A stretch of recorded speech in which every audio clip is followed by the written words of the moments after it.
പ്രശസ്ത അഭിനേത്രി കവിയൂർ പൊന്നമ്മ ചേച്ചിയുടെ വിയോഗമറിഞ്ഞ് മലയാള സിനിമാ മേഖലയിലെ വിവിധ ആളുകൾ ഇപ്പോൾ കളമശ്ശേരി ടൗൺ ഹാളിലേക്ക് ഒഴുകിക്കൊണ്ടിരിക്കുകയാണ്.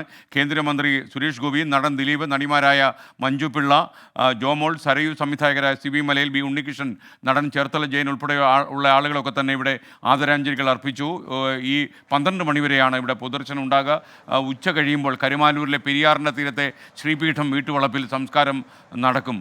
ഏതാണ്ട് 65 വർഷത്തിലധികം മലയാള സിനിമയിൽ നിറഞ്ഞു നിന്ന വ്യക്തിപ്രഭാവമാണ് കവിയൂർ പൊന്നമ്മ. പൊന്നമ്മ ചേച്ചി കടന്നു പോകുമ്പോൾ വലിയൊരു കാലത്തിന് കൂടി തിരശ്ശീല വീഴുന്നത് പോലെ പ്രേക്ഷകർക്ക് അനുഭവപ്പെട്ടെങ്കിൽ അവരെ കുറ്റപ്പെടുത്താൻ കഴിയില്ല.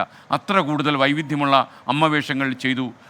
നാടകത്തിലും സിനിമയിലും അതുപോലെ ടെലിവിഷൻ പരമ്പരകളിലും ഒരുപോലെ തിളങ്ങിയ പൊന്നമ്മ ചേച്ചി അമ്മയുടെ നിറസാന്നിധ്യമായിരുന്നു വെള്ളിത്തിരയിൽ. ഒരുപക്ഷെ സ്നേഹത്തിൻ്റെ നിറകുടമായി ആളുകൾ വാഴ്ത്തിപ്പാടുന്ന അമ്മമാരുടെ ഏറ്റവും വലിയ പ്രതീകമായി മലയാള സിനിമയിൽ പകർന്നാടി കവിയൂർ പൊന്നമ്മ. ഹാഷ്മി താജ് ഇബ്രാഹിം കളമശ്ശേരി മുനിസിപ്പൽ ടൗൺ ഹാളിൽ നിന്ന് തത്സമയം ചേരുകയാണ്. ആയിരക്കണക്കിന് ആളുകൾ ഈ കളമശ്ശേരി ടൗൺ ഹാളിലേക്ക് വന്നുകൊണ്ടിരിക്കുകയാണ്. ഈ പൊന്നമ്മ ചേച്ചിക്ക് അന്ത്യവിട ചൊല്ലാൻ നാട് ഒരുങ്ങുന്നതിൻ്റെ കൂടുതൽ റിപ്പോർട്ടുകളുമായി ഹാഷ്മി താജ് ഇബ്രാഹിം നമുക്കൊപ്പം ചേരുന്നു. പറയൂ ഹാഷ്മി.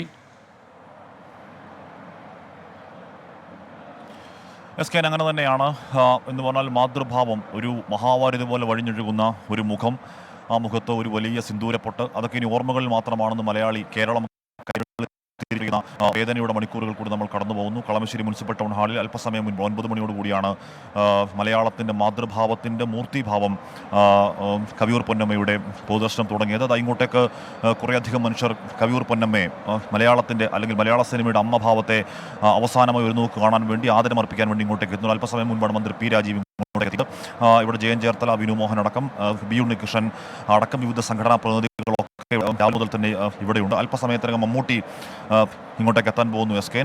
അതിനു മുമ്പ് അത് കഴിഞ്ഞ് മോഹൻലാൽ ഇങ്ങോട്ടേക്ക് എത്താൻ പോകുന്നു. ഉറപ്പായും മമ്മൂട്ടി മോഹൻലാലും ഒക്കെ അവർ ഇങ്ങോട്ടേക്ക് വരുന്നത് ഒരു സഹപ്രവർത്തകയ്ക്കുള്ള കേവലം ആദരമർപ്പിക്കൽ എന്നതിനപ്പുറം വല്ലാത്തൊരു വൈകാരിക തലം അതിൽ ഉറപ്പായുമുണ്ട്. 50-ലധികം സിനിമകളിലാണ് SKN മോഹൻലാൽ കവിയൂർ പൊന്നമ്മ അമ്മ മകൻ ബന്ധത്തിൽ അഭിനയിച്ച് ഫലിപ്പിച്ചത്. അതിലെ പല കഥാപാത്രങ്ങളും മലയാള പ്രേക്ഷകരുടെ ഹൃദയത്തെ ഉലച്ച കഥാപാത്രങ്ങളാണ്. അതിപ്പോൾ ചെങ്കോലടക്കമാണെങ്കിലും ഹിസൈന് സബ്ദ പോലെയുള്ള സിനിമകളൊക്കെ നമുക്ക് ഓർമ്മയുണ്ട്. അതിൽ ഉണ്ണി എന്ന സ്നേഹത്തോടെ വിളിക്കുന്ന ചിത്രഭ്രമം ബാധിച്ച ആ തമ്പുരാട്ടി ഒന്നും മലയാള സിനിമകളുടെ കാലത്തോളം ഒരിക്കലും മറക്കാൻ പോകുന്നില്ല. അങ്ങനെ കവിയൂർ പൊന്നമ്മ അല്ലെങ്കിൽ SKN അടക്കമുള്ളവർ വിളിക്കുന്ന പൊന്നമ്മ ചേച്ചിക്ക് നാട് അർഹിക്കുന്ന വിധമുള്ള യാത്രയയപ്പ് നൽകാനുള്ള എല്ലാവിധ ഒരുക്കങ്ങളുമാണ്. സർക്കാർ പൂർണ്ണ ബഹുമതികളോടുകൂടി തന്നെ യാത്രയപ്പ് നൽകാനാണ് ഇപ്പോൾ ഒരുങ്ങുന്നത്.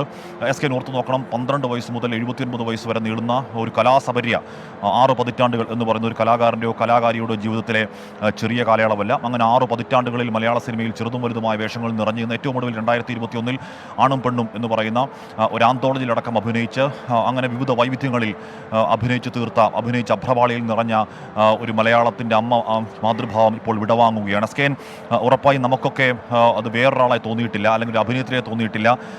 എല്ലാവരുടെയും വീട്ടിലെ അമ്മ എന്നൊരു ഫീൽ ഉറപ്പായും കവിയൂർ പൊന്നമ്മയുടെ അഭിനയ ചാതുര്യത്തിലൂടെ നമുക്ക് മനസ്സിലായിട്ടുണ്ട്. അതിന് കാരണം നമ്മുടെയൊക്കെ വീടുകളിലെ അമ്മമാരുടെ വേദനകൾ, വ്യാകുലതകൾ, വ്യാധികൾ, ആധികൾ, അല്ലെങ്കിൽ മക്കളെക്കുറിച്ച് മാത്രം ആലോചിക്കുന്ന അമ്മ മനസ്സിൻ്റെ വേവലാതികളൊക്കെ അങ്ങനെ അതേപടി ആ ചിരിയും കരച്ചിലും കണ്ണുനീരുമൊക്കെ അഭ്രപാളിയിലേക്ക് എടുത്തു വെക്കുമ്പോൾ സ്വാഭാവികമായും അത് നമ്മുടെ ഹൃദയങ്ങളെ സ്വാധീനിച്ചിട്ടുണ്ട്. ആ സ്നേഹം ഉറപ്പായും നമുക്ക് കവിയൂർ പൊന്നമ്മയോടുണ്ട്.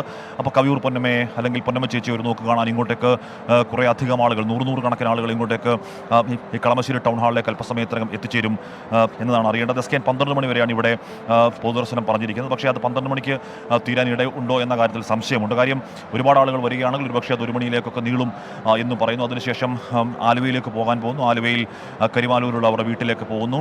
അതിനുശേഷം വൈകുന്നേരത്തോടെയാണ് നിറകണ്ണുകളോടെ കേരളം യാത്രാമൊഴി നൽകാൻ പോകുന്നത്. മലയാളത്തിൻ്റെ മാതൃസ്വരൂപമായി പ്രേക്ഷക മനസ്സിൽ ഇടം നേടിയ ഒരു അതുല്യ